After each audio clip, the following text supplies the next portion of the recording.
നമസ്കാരം, welcome to നവീസ് vlogs and entertainment. ഞാൻ നവീത് പള്ളിക്കര. ഒരിക്കൽ വിശ്വവിഖ്യാത ചിത്രകാരനായ പാബ്ലോ പിക്കാസോ തിരക്കേറിയ തെരുവിലൂടെ നടന്നു പോയിക്കൊണ്ടിരിക്കുകയാണ്. അപ്പോഴാണ് ഒരു സ്ത്രീ തൻ്റെ അടുത്തേക്ക് ഓടി വന്ന് തൻ്റെ ചിത്രമൊന്ന് വരയ്ക്കാൻ പറഞ്ഞത്. പിക്കാസോ രണ്ട് കാര്യങ്ങളാണ് പറഞ്ഞത്. ഒന്ന്, എൻ്റെ കയ്യിൽ സമയമില്ല, ഞാൻ തിരക്കിട്ട് വേറൊരു സ്ഥലം വരെ പോവുകയാണ്. രണ്ടാമത്തത്, ചിത്രം വരയ്ക്കാനുള്ള പെയിൻറ്റോ ബ്രഷോ സാമഗ്രികളോ എൻ്റെ കയ്യിലില്ല, പിന്നെ എങ്ങനെയാണ് ഞാൻ ചിത്രം വരയ്ക്കുക? വീണ്ടും നിർബന്ധിച്ചപ്പോൾ പിക്കാസോ എന്ത് ചെയ്തു? തൻ്റെ കയ്യിലെ കീശയിലുള്ള ഒരു പേന ഉപയോഗിച്ചിട്ട് ആ സ്ത്രീയുടെ 10 സെക്കൻഡ് കൊണ്ടൊരു സ്ത്രീയുടെ ഒരു സ്കെച്ച് വരച്ചു, ഒരു ചിത്രം വരച്ചു. എന്നിട്ട് സ്ത്രീക്ക് കൊടുത്തിട്ട് പറഞ്ഞത് ഇപ്രകാരമാണ്: ഇത് വളരെയധികം വില മതിക്കുന്ന ഒന്നാണ്, താങ്കൾ ഇത് സൂക്ഷിച്ചു വെക്കണമെന്ന്. ഈ സ്ത്രീ അത് വളരെ ലാഘവത്തോടെയാണ് എടുത്തത്. സ്ത്രീ വിചാരിച്ചു ഇത് ചിലപ്പം ചുമ്മാ പറഞ്ഞതായിരിക്കുമെന്ന്.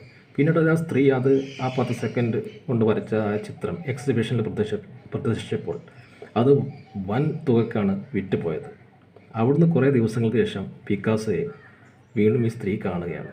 എന്നിട്ട് പറഞ്ഞു തൻ്റെ ശിഷ്യ ആയിട്ട് തന്നെ അംഗീകരിക്കണമെന്ന്. അപ്പോൾ പിക്കാസോ പറഞ്ഞു, എന്തിനാണ് താങ്കൾ എൻ്റെ ശിഷ്യയാവുന്നത്? അപ്പോൾ ആ സ്ത്രീ പറഞ്ഞത് പ്രകാരമാണ്: താങ്കൾ എൻ്റെ 10 സെക്കൻഡുള്ള ആ ചിത്രം വൻ തുകയ്ക്കാണ് വിറ്റുപോയത്.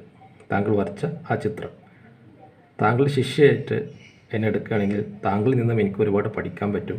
അതുപോലെ തന്നെ എനിക്കും താങ്കളെപ്പോലെ വലിയ പണക്കാരി ആവാൻ പറ്റും എന്നാണ് ആ സ്ത്രീ പറഞ്ഞത്. അപ്പോൾ പിക്കാസോ പറഞ്ഞ മറുപടി പ്രകാരമാണ്: എൻ്റെ ആ 10 സെക്കൻഡ് ചിത്രത്തിന് 30 വർഷത്തെ കഠിനാധ്വാനമുണ്ട്. എൻ്റെ ചിത്രങ്ങൾ മാത്രമേ നിങ്ങൾ കാണുന്നുള്ളൂ, പക്ഷേ അതിന് മുന്നിലുള്ള പാസ്റ്റ് എത്ര വർഷങ്ങൾ ഞാൻ അതിന് മെനക്കെട്ടിട്ടാണ്, ഞാൻ 30 വർഷം മെനക്കെട്ടിട്ടാണ് അങ്ങനെ ഒരു ചിത്രം വരക്കാൻ തന്നെ പഠിച്ചത്, അല്ലെങ്കിൽ ഇപ്പോൾ എന്നെ ലോകം അംഗീകരിക്കാൻ തുടങ്ങിയത്. ഈ വീഡിയോയിൽ നിന്ന് നമുക്കെന്ത് മനസ്സിലാക്കാം?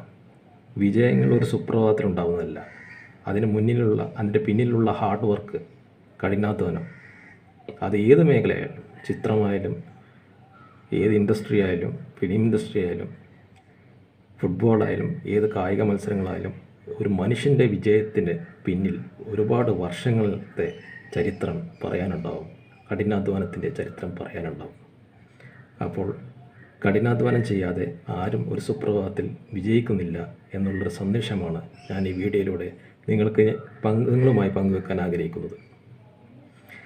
ഈ വീഡിയോ നിങ്ങൾക്ക് ഇഷ്ടപ്പെട്ടാൽ നിങ്ങൾ താഴെ സബ്സ്ക്രൈബ് ബട്ടൺ ക്ലിക്ക് ചെയ്യുക, ബെല്ലൈക്കൺ എനേബിൾ ചെയ്യുക.